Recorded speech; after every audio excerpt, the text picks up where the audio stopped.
why is it that when human beings are the most anxious, we literally cannot shut up? Right. We just keep talking. Exactly. We over-explain, we vent, we fire off this barrage of words just to feel like we're doing something. Yeah, like if we talk enough, we can somehow fix it. Right. So today on the deep dive, we are looking at a Christian text called Talking About Jesus. And it takes that very human instinct to talk our way out of a problem and just completely dismantles it.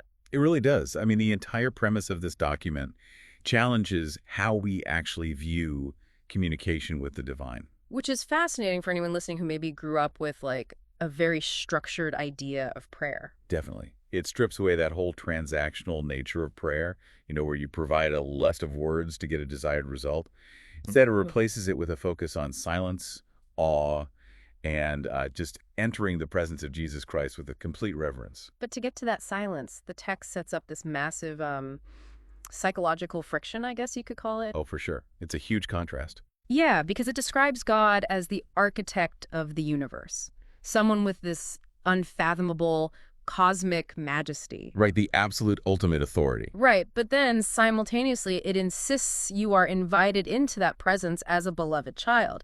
And I mean, those two ideas feel completely at odds. You do. It's quite a paradox. Okay, let's unpack this for you guys listening. It's kind of like being invited into the inner sanctum of the most powerful ruler in the universe, only to realize that they just want to sit with you like a parent. Exactly. Like, how do you even begin to speak in that scenario? You'd be terrified, stumbling over your words to sound worthy. Your instinct isn't to climb into their lap like a toddler. Well, that tension is highly intentional. It dictates the whole posture of the person praying, Meaning what, exactly? meaning you are approaching the ultimate authority, which commands this deep, trembling humility. Hmm. You can't just casually stroll in with a careless routine. Right, it's not a casual check-in. No, not at all.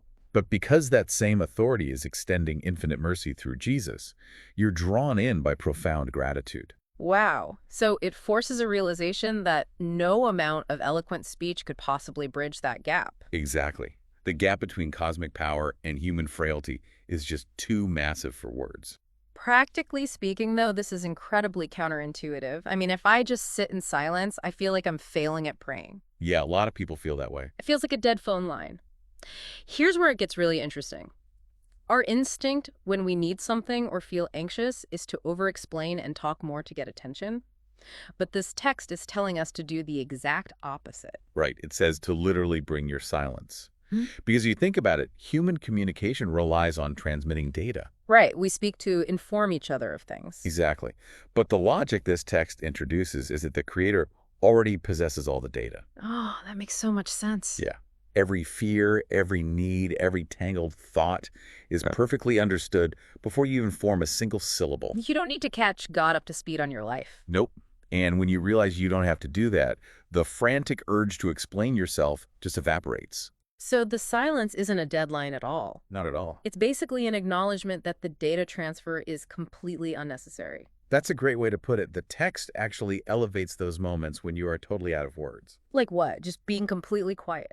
What points to silent longings, unspoken sighs, and even tears. Wait, really? Tears as communication? Yeah, it reframes those as the purest forms of communication Yeah. because they bypass our tendency to manage our image with clever vocabulary. Wow. It just allows a person to rest in the sheer relief of being fully known. Exactly. But if we aren't transmitting a cosmic wish list, what is actually happening in that silence? I imagine there's a risk of just sitting there and zoning out. Well, you're not just staring into an empty void. The document describes this silence as a sacred meeting place. A meeting place. Okay. Yeah, the mechanism here is about where you fix your attention. By intentionally shutting down your own monologue, you create the psychological space to gaze at the character of God. Things like holiness and compassion. Exactly. Holiness, compassion, and justice. It sounds like the silence is almost a tool for, like, ego death. Oh, that's a very interesting way to look at it. Because if I'm constantly talking, I'm the center of the conversation, right? My problems, my agenda.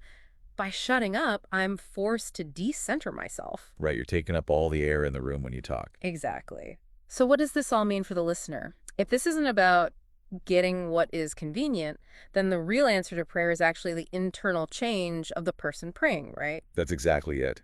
Staring at perfection highlights human imperfection. which softens pride. Yes, it softens pride, corrects selfish motives, and fosters a surrender of personal plans.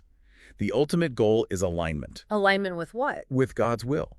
It's about leaving that quiet presence with a renewed desire to accept a greater plan, even when it demands something uncomfortable. It's a total paradigm shift, recognizing that awe-inspiring majesty strips away the need for words. It really does. And that leads to a profound, trusting silence, which then quietly rewires the human heart for a greater purpose. It completely redefines what it means to be heard. It really does, which leaves us with a provocative thought for you to carry into your day. I love this part.